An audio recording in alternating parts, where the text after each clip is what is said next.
খড়গপুর নামে একটি ছোট্ট গ্রাম।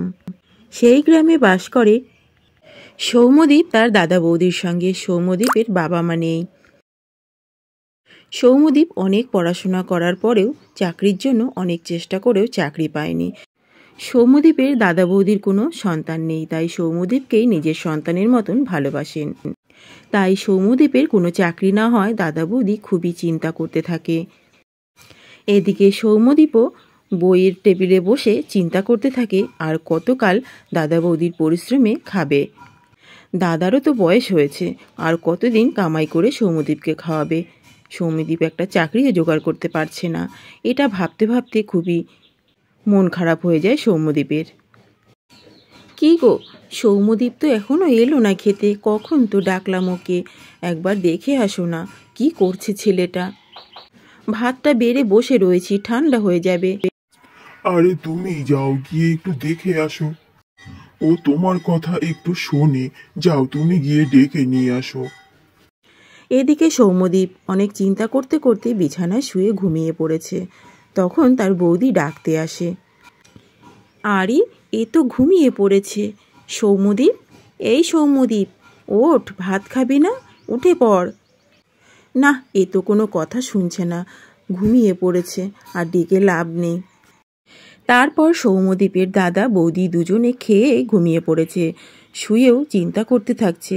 সৌম্যদীপের একটা চাকরি হলো না।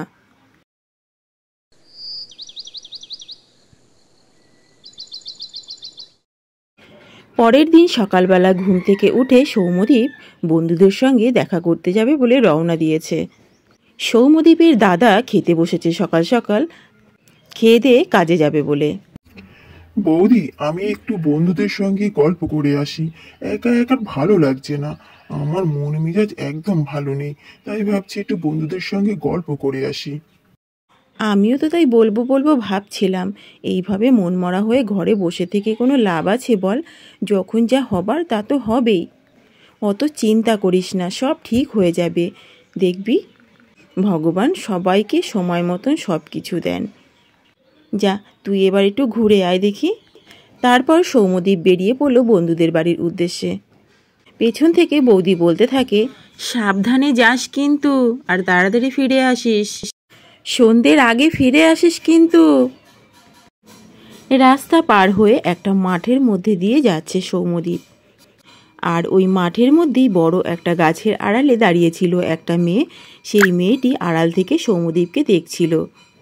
সৌম্যদীপ চলে যাবার পর মেয়েটি বলতে লাগলো, আরে, এই তো সেই মানুষ, যেই মানুষের অপেক্ষায় আমি এতদিন ছিলাম। মানুষটিকে আমার ভারী পছন্দ হয়েছে। দেখে তো ভীষণ সৎ বলে মনে হলো। নিশ্চয়ই আমার সাহায্য করবে। যাবার পথে একটু কথা বলতে হবে। যাই, একটু অপেক্ষা করি আড়ালে গিয়ে। সৌম্যদীপ বন্ধুর বাড়িতে এসে জমিয়ে আড্ডা দিচ্ছে। অনেক সুখ দুঃখের গল্প করছে। বন্ধুর চাকরি হয়েছে সেই গল্প শুনছে। অনেক মজা করে তারপর ভাবলো এখন বাড়ি যেতে হবে, বেশ সন্ধে হয়ে আসছে। তাই সৌম্যদীপ বিদায় নিয়ে বাড়ির দিকে রওনা দিল। গল্প করতে করতে কখন যে বেলা শেষ হয়ে গেছে, অন্ধকার হয়ে এসেছে, সৌম্যদীপ খেয়ালই করেনি। এখন তো জঙ্গলের রাস্তা দিয়ে একা একাই সৌম্যদীপকে যেতে হচ্ছে। ভয় পাচ্ছে না, কিন্তু একটু খারাপ লাগছে। হঠাৎই সৌম্যদীপ শুনতে পায় একটি মেয়ের কান্না।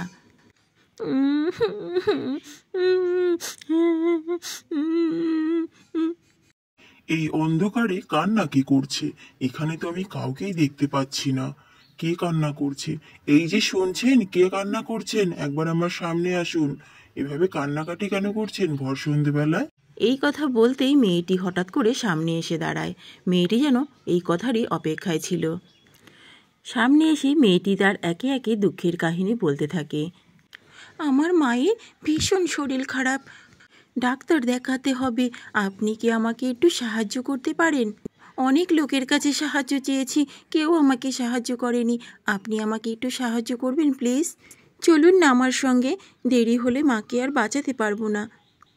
আর কোনো দিক চিন্তাভাবনা না করেই সৌম্যদীপ মেয়েটির সঙ্গে যেতে রাজি হয়েছে। সৌম্যদীপ ভাবল তার সাহায্যের জন্য যদি একটা প্রাণ বেঁচে যায় তাহলে মন্দ কিসের। তারপর মেয়েটির সঙ্গে চলে আসলো একটা অনেক বড় বাড়ির সামনে। এসে সৌম্যদীপ ভীষণ অবাক হয়ে গেল। সৌম্যদীপ বলতে লাগলো, আরে বাবা, এটা আপনাদের বাড়ি? এত বড় লোক আপনারা, আর আপনি এসেছেন আমার কাছে সাহায্য চাইতে? এটা কি করে সম্ভব?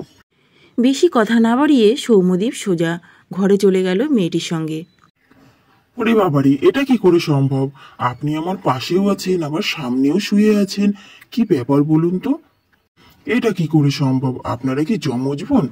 কথাটা বলেই পাশে তাকিয়ে দেখছে মেয়েটি নেই। সৌম্যদীপ ভীষণ অবাক হয়ে গেল।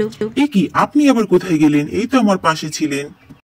দেখুন, এই রাত্রেবেলা আপনার বাড়িতে নিয়ে এসে আমাকে কিন্তু এইভাবে ভয় দেখাতে পারেন না। তখন ঘুরেই হঠাৎই আবার সামনে দেখতে পায়। না, আমি আপনাকে ভয় দেখাচ্ছি না, আমি আপনাকে কিছু একটা বোঝাতে চাইছি। আপনি মন দিয়ে আমার কথাগুলো শুনুন। দেখুন, আপনার কথা আমি পরে শুনবো, আগে আমার প্রশ্নের উত্তর দিন। আপনি দু জায়গায় কিভাবে থাকতে পারেন? এটা কিভাবে সম্ভব? আপনি কি আমার সঙ্গে রাত বিরাতে মশকরা করছেন? না না না, আমি আপনার সাথে মশকরা করছি না। আমি এখন যেটা বলবো আপনি একটু মন দিয়ে শুনুন, তাহলেই বুঝতে পারবেন। এই যে আমাকে দেখছেন, আমি কিন্তু আত্মা, আর এই যে পড়ে রয়েছে এটা হচ্ছে আমার শরীর।